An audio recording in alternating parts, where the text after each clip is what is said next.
A key feature of the life of St. Patrick was his trust in divine providence. The exact dates of his life are unknown, but it is generally accepted that he lived and died in the 5th century.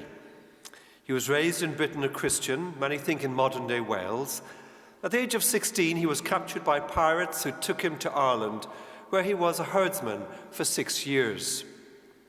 He later claimed that during this difficult time, he received a message from God telling him to escape. Eventually, he made it back to Britain, where in time he trained for the priesthood, was ordained, and returned to Ireland as a Christian missionary. And at some point, he was ordained a bishop. He spent the remainder of his life in Ireland spreading the good news, making relations with local chieftains, ordaining clergy and instituting monks and nuns. There are numerous legends about St. Patrick, such as that he used a shamrock to help explain or to illustrate the doctrine of the Trinity, and that he banished the snakes from Ireland. Given the trajectory of his life, from slave to Ireland's patron saint, one can indeed detect the working of God's providence. But the working of divine providence was shown not just in his life, but also to what his life would lead to in time. In particular, a most wonderful flowering of Christian culture on the island of Ireland. Following the move from paganism to Christianity, Gaelic culture flourished as never before. Monasteries such as those at Clonmacnoise and Munster Boyce helped sustain a golden age.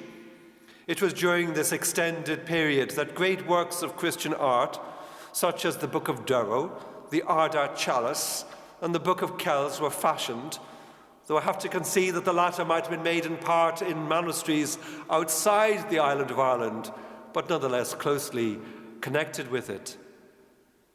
And a further indication of the vitality of the Church in Ireland was the missionary fervour shown by notable figures such as St. Gall, St. Kilian, St. Columbanus, and St. Fiacre, important figures in the early Christian story of continental Europe. Alas, this golden age was disrupted from the late 18th century with the arrival of the Vikings, and thus began a more complex history that would centuries later include, alas, penal laws from the late 17th century and continuing to the 19th century. Then there was the catastrophe of the Great Famine starting in 1845, which led to a huge decline in the population due to death and emigration. The impact of this on the Irish society and the Irish Church was immense. That said, in the late 19th and early 20th century, the Catholic Church in Ireland achieved an almost dominant position in society, which must have seemed an almost unallied good to many Catholics at the time. When I was a child in primary school in the west of Ireland in the early 1980s, I remember a teacher asking us children who had been to Mass that Sunday. All but one child put his hand up, a level of Mass attendance that does not obtain today. Things were soon to change, and many would have had little sense of the extent of that change from the perspective of that time. It is said that during the visit of President Nixon to China in 1972, the Chinese Premier Zhou Enlai was asked what he thought was the impact of the French Revolution, to which he famously replied that it was too soon to tell. Mind you, some think that Zhou Enlai thought the question was about the 1968 French student protests and not the events starting in 1789. No matter.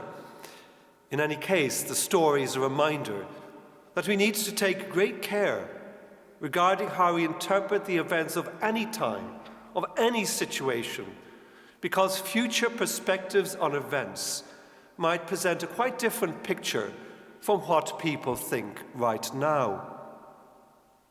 Thinking about the Church in Ireland, stemming from figures like St. Patrick many centuries before, thinking about the Church from today's perspective and all we now know, including some very painful and difficult matters. We might see, for example, the public displays of piety of past decades with a more complex eye, not to deny the reality of loving and selfless devotion in those times, but rather to situate it in a more complex context, a context not without its ambiguities and, alas, some contradictions too. None of us have a God's eye view on history. Things can look different to future generations than they do at any given time.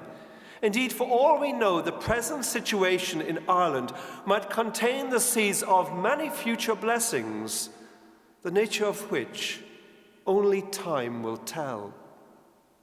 In all this, we could learn a simple lesson from the life of St. Patrick, that we need to trust in God, rely on divine providence, do our best in the situations we find ourselves in, and hope that great fruits of which we might have no idea right now might, by God's grace, come in time. After all, that's what St. Patrick's heroic life displayed so beautifully. St. Patrick, great missionary to the Irish, pray for us.